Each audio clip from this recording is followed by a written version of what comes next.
Well, decaf coffee with the coaches. I'm still working on water. Damn it. So this week we're talking about the cost of getting lean. Yeah, this is a big one.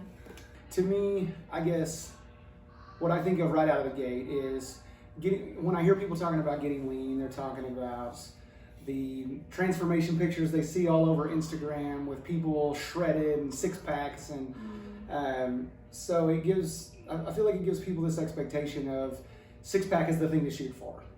Abs are just the point of being in shape. So is that our starting point for the day? I think so. I think we could go like in two places, like talk about what the actual, I guess, more scientific consideration of lean is, and what it's a very subjective term. Of course. Like it's not. It can be subjective, but it can also be objective if you're actually looking at your body fat percentage. And so I think for most of us, it's very subjective. Like a lot of people aren't going to look at a picture and be like, oh yeah, that person's about 8% body fat or something, because most people don't really understand how body fat works and how it looks different on different people, because a lot of people can have six-pack abs but also be about 20% body fat as a male, and that's kind of on the higher end as a male. That's on the higher end as a male, and some people can still walk around with six-pack abs just because that's the way their body is. Right.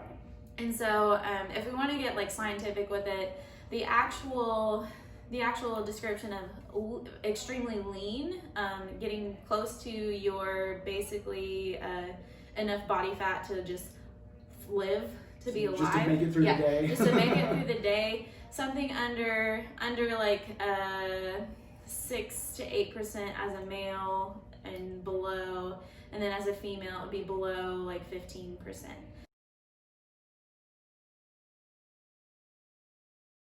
Those would be the people that you would see walking around. Like you can see all of their muscles. You can see the outlines of their muscles. You can see the striations just on a muscle. You can see the little lines in between, just where the muscle fibers lie. Like that is just going to be extremely lean. And that's what you see when you see bodybuilders, people posing for Instagram. Exactly, fitness pictures models, that are perfectly lit. Pictures. Yeah. And even then, a lot of those times, those pictures are still like photoshopped, and they airbrush tan lines on people to make their definition look a little bit more so than it really is. Yeah. But in our space, a lot of people still view, people in the teens, the low teens for males and upper teens for women, as very lean. And so I think that's a good way to put it. And I can put some visuals in this video and as we go through it to give you guys an idea of what actual lean people really, really look like. And so basically, if you picture, a bodybuilding show, people on stage, that's very lean. Bikini competitors, not quite as much. They don't really dip down usually into those really, really, really lean body fat ranges as much as a physique, or the ones that One of the first things that I think we could hit on is, how do you measure being lean? A lot of people don't really understand how exactly is that measured? How do I know what my body fat percentage is?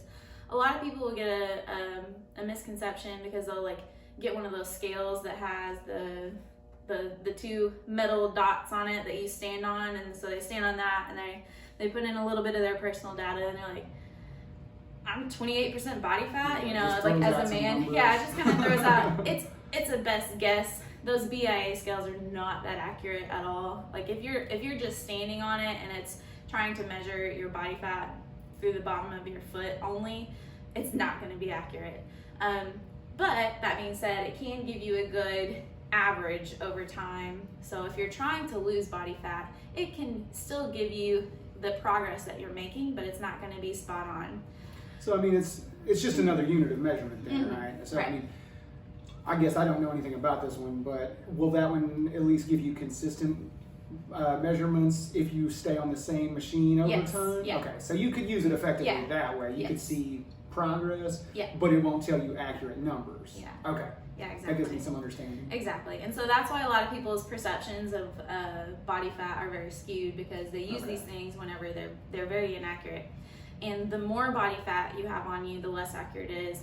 And when you get down into the lower end ranges of body fat, the less accurate it is. So, and that's with anything like DEXA, hydrostatic, bod pod. All of these are different ways to measure your body fat. Even skin calipers can get kind of skewed if you're extremely overweight and have a lot of body fat, or if you're super lean and don't have very much body fat. The realm for being off gets bigger at that point. What's the general range where it's sort of close? Fairly accurate, probably like from the 18 to 30% body fat for females, and then for males probably in like 10 to 23ish% body fat. And so, which is, you know, the majority of like the healthy population are in that range. Yeah. So those are different ways you can measure. One of my favorite ways to kind of assume it is look at pictures, various pictures of people that have been measured, and it has the body fat percentages on it that have been like measured appropriately, and it gives you a pretty good idea of it. And then you take a picture of yourself and just compare it and be like, I'm about that person. That's a really great way to do it without actually having to use any of those tools whenever you're not like skilled with them. I think one of the most accurate ways to do it is either skin calipers by someone who is trained and knows what they're doing, or by DEXA is a really great one. But you can manipulate the results of a DEXA if you don't prepare adequately ahead of time. Like if you're super dehydrated or super overhydrated, it can skew the results of that. Do you have any ideas of like some common misconceptions about people who are very lean? Like what a lot of people think about those people? Well, yeah, the biggest one, and you know, I know you're coming at this from a much more scientific perspective, whereas I come up at it from a much more practical, maybe that's not the right word, but more of a practical perspective, and it's just the way people tend to think about these things and the expectations that people have. And the biggest one I see is they see that person that's really lean, they're on stage, they're prepped for an Instagram photo, and they think, well, that's what healthy looks like. And you know, that's probably, in my opinion, the biggest misconception, because if you're talking about bodybuilding, somebody that is dieted down for the stage, they're also dehydrated to the maximum, like as dehydrated as they can be and not pass out. And you know, you'll hear them say consistently that when they do that bodybuilding show, that's the least healthy they ever are. So that's the first one that pops into my head, is there's that myth that that's what healthy looks like, but it's just almost as unhealthy on the other side as somebody who's way overweight and sedentary. It's just kind of the opposite side of that spectrum. Yeah. There's a reason those people diet down to do those things. There's a reason people don't do back-to-back bodybuilding shows and competitions like that, because it's not something that you want to be constantly, you know, for months on end. It's just not maintainable, and your body will fight back against you if you try to maintain that super low body fat percentage. That being said, you know, it's not necessarily to say that those people are unhealthy because of what they do. It's a sport. Yeah. There's sacrifices in every sport. You sacrifice things to play football. You sacrifice things to be a NASCAR driver. Like, it's just one of the sacrifices made to compete in that sport. Yeah. It's because you're using your own body, and your body is the thing being judged, that I think people are like, oh, that's the ultimate end goal. No, it's not like that. It's just the scoring system. Like, your body is what gets scored. Well, it's just been a weird cultural expectation for a lot of years now, and I guess ever since bodybuilding got super popular back in the 70s, you know, it's been this cultural expectation that has kind of just bloomed for a lot of years now. Yeah. And I think it deserves some exploration. You know, it deserves a little more understanding, and I think you summed it up really well by pointing out that it's a sport. It's got a season. You know, it's a specific point in time where someone looks that way, and it's not the thing to shoot for. So I think we really nailed home the point that, being super lean is not something that's maintainable for a long period of time.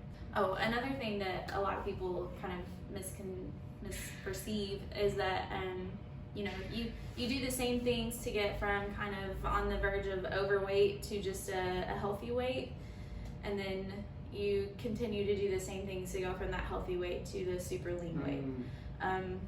You're playing two different games at that point. Yeah. So the stuff that gets you from just kind of overweight to a healthy weight, like semi-lean, still a little jiggly, but you have energy, you sleep well, you make generally good choices in your diet, like all those things that you do to get to that healthy weight, you can maintain that healthy weight with. But if you're going to continue to try to get to that super lean weight, there's a lot of sacrifices you have to make. You have to make social sacrifices. If you want to go to a party where food and alcohol are involved, just forget it, because the temptation is just too much at that point. So if you want to involve yourself in those things, you need to get your priorities lined out before you decide to go down that rabbit hole. You're probably going to be taking food with you everywhere you go because you're worried about what's going to be there, what are they going to have, what are they not going to have. You want to eat at a certain time. You'll have to spend more time in the gym, less time with your family, more time dedicated to sleep and recovery, because in general you can be fairly healthy on 7 to 8 hours of sleep, but when you're trying to recover your body from intense training and not eating very much, you need even more sleep. So you're gonna have to start looking at the 8 to 9 hours consistently every night, and so that's gonna require a little bit more time in your day as well. So now we're really digging into the cost of getting lean. Yeah. So these are a lot of the things the sacrifices that you have to make in order to get to that point. Yeah, I mean, this shit is expensive. Yes. You got lot, you're having to expend a lot more energy on your nutrition. You're having to spend a lot more energy in the gym. You're having to spend a lot more energy on your making sure you don't have a social life. Yeah. Keeping all of your, I don't know, it's just, it really gets expensive at this point. Yeah. Because it's not something sustainable or maintainable. Right.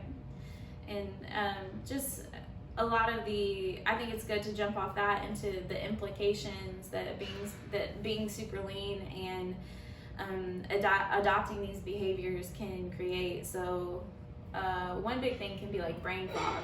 Mm-hmm. Kind of like when you don't have enough sleep. When you're trying to get extremely lean, your body is just one long, like, sleep deprived, food deprived, just everything just feels a little off, because you're not going to sleep very well when you're down at that really low body fat percentage, because you're literally starving your body. Yeah. And so your body, your mind and your body are smart. It's going to wake you up in the middle of the night and say, hey, you need to go look for some food because we're dying here.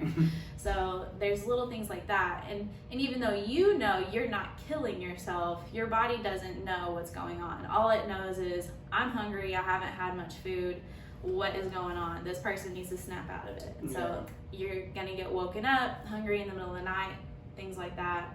Not being able to think and perform daily tasks as efficiently. You start moving less, you have less energy to go do things and enjoy your time. Kind of like when you're extremely overweight. You don't have the energy to do a lot of these things. We'll dig into family and friend time. That was one we kind of hit on already, is that you're not going to have time to spend with all those people, because all the time you're spending with your life revolving around your food, nutrition, your training, and your recovery habits.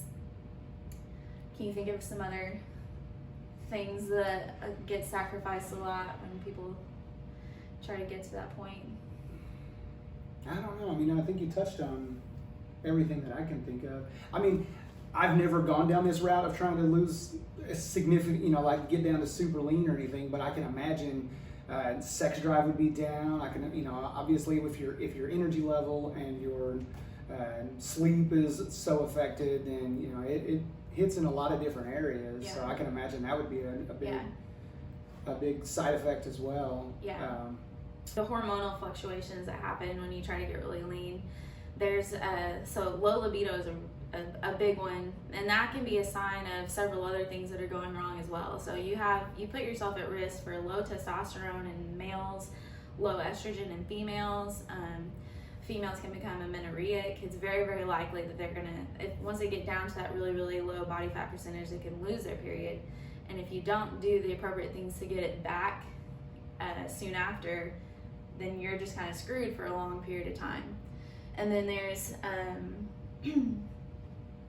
a huge risk for eating disorder development whenever you get into that. So like, if this is something that you're striving towards, you need to really assess yourself and assess your mental state, assess your relationship with food and exercise, and decide, you know, is going down this route something that's going to be healthy for me mentally, because I have this past of eating disorder, or like orthorexia, which is just the obsession with exercising and eating healthy, not letting yourself enjoy just little things here and there, as somebody that is mentally accepting of themselves, just enjoying the little things in life. So those are things that you really need to consider if this is something that you want to achieve in the future.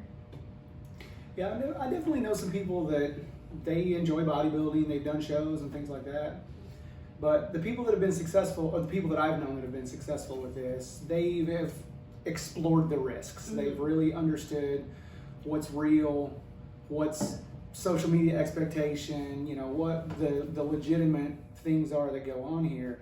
And they've calculated those risks, and they continued on because they wanted to win money at a show. Yeah. So there was a reason for this. You know, they essentially made it their job. They were going to try to make some money from it. So if you're not making money from it, that's an extremely good point. Like, that's where this cost of getting lean might really start to make some sense to you, because it is expensive in a lot of ways. And so why would you be doing it? Yeah.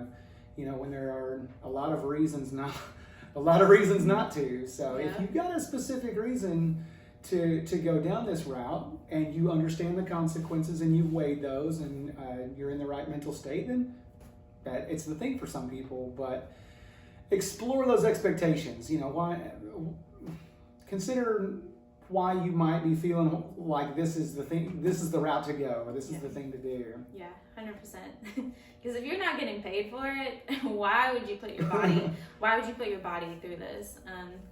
You know, a lot of people expect to get to this point with their body, and they expect some sort of validation. From what? From who? From yourself? From other people? Like, people are going to see a picture of you and be like, oh my gosh, wow. You know, and then it passes. Like, they forget all about it. Nobody's that concerned with the way that you look. And so a lot of people need to come to the realization that just being at a healthy body weight, enjoying your life, and enjoying the social time that you have with your friends and family is far more important than the six-pack and the veiny legs. And there's a fine line to walk before it becomes something that's unhealthy versus healthy. Yeah. And I would definitely say that if we're going to kind of bring it around to, if overweight is something we're trying to stay away from, and underweight is something we're trying to stay away from, then where's that middle ground? And I think that's it's definitely a moving target throughout your lifetime, for sure. I definitely think that, you know, there are different things to strive for at different points in my life. Mm-hmm. So I think it deserves revisiting occasionally, you know, and if somebody does decide to do the lean thing for a while and then moves on to, you know, what's next. And I think it's worth revisiting occasionally to just see, is this journey still serving me? Yeah. Is this still the right thing for me? And I think that changes over time. Yeah. So that takes a priority assessment every few months. That's the way to say it. To really decide, like, what, you know, you may have been on the path to be achieving these certain goals, but then when you step back and say, why am I doing this? Like, you know, I've been caught up in a rut of trying to work out twice a day and eat really, really well, and, you know, just striving for like this like idea of just being super fit. But then I step back and I'm like, why am I doing this? You get to these points where you realize that other things in life are more important, and so it really takes a lot of self-assessment to decide what's most important to you right now. What do you think is going to be important to you 6 months down the road? And so a lot of these things you just really have to do a lot of self-reflection on. I think you summed it up perfectly. That was a good talk. Is that our stopping point for the day? I think on, so. On this topic? So our next topic is going to be